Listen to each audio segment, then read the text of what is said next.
जळगाव लोकसभा मतदारसंघातील रामदेववाडी गावात 0% मतदान। गेल्या 4 दिवसापूर्वी गावात घडलेल्या अपघातामुळे ग्रामस्थांचा मतदानावर बहिष्कार। भरधाव कारने आशा सेविकेच्या दुचाकीला धडक दिल्याने या अपघातात आशा सेविकेसह 3 बालकांचा झाला होता मृत्यू। अपघाताला जबाबदार असल्यावर कठोर कारवाई न झाल्याने ग्रामस्थ संतप्त ग्रामस्थांनी मतदानावर बहिष्कार करत मतदान न करता फिरवली पाठ। जळगाव लोकसभा मतदारसंघातील रामदेववाडी या गावात 0% मतदान झाले असून तिला 4 दिवसापूर्वी गावात घडलेल्या अपघातामुळे 4 जणांचा बळी गेला होता। या अपघातात जबाबदार असल्यावर कठोर कारवाई न झाल्याने संतप्त ग्रामस्थांनी मतदानावर बहिष्कार टाकून मतदानाकडे पाठ फिरवली। दरम्यान ग्रामस्थांनी बहिष्कार मागे घ्यावा यासाठी प्रशासनाकडून प्रयत्न करण्यात आले, मात्र तरी देखील ग्रामस्थांनी आपल्या निर्णयावर ठाम राहत काही 6 वाजेपर्यंत एकही ग्रामस्थाने मतदान केले नाही, तर सकाळी काही ग्रामस्थांनी मतदान केल्याचा दावा जिल्हा निवडणूक अधिकाऱ्याने केला आहे।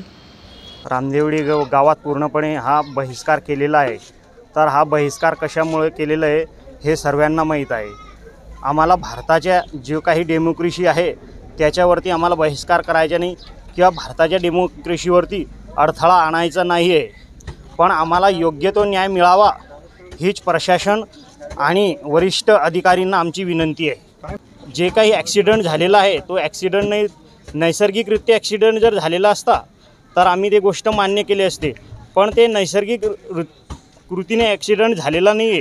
ते काय मद्यपान करून जे ॲक्सिडेंट झालेलं आहे तर ते त्यांच्यावरती योग्य ती शिक्षा व्हायला पाहिजे ही आमची प्रशासनाकडून आणि वरिष्ठ नेत्याकडून मागणी आहे। बहिष्कार टाकायचं एकच कारण, जे आमच्या घरात घटना घडली 4 लोक जागेवर एंड झाले, तर त्याबाबत आम्हाला असं निर्णय होतं पूर्ण गावकऱ्यांचं आणि जे तांडा वस्ती आहे पूर्ण त्यांचं असं म्हणणं होतं की आम्हाला न्याय मिळत नाही आहे। न्याय मिळण्याचं कारण काय, आपण कोर्टात जायचं नाही आहे, न्याय असं मिळायला पाहिजे जे अपराधी आहे ज्यांनी हे केलं आहे ॲक्सिडेंट ते मुंबईला ॲडमिट आहे। तर आमची अशीच मागणी होती की मुंबईला कसं आहे ते त्यांची स्थिती कशी आहे ते आम्हाला दाखवा, ती स्थिती दाखवा आम्हाला, ज्यावेळेस लोक स्थिर होतील।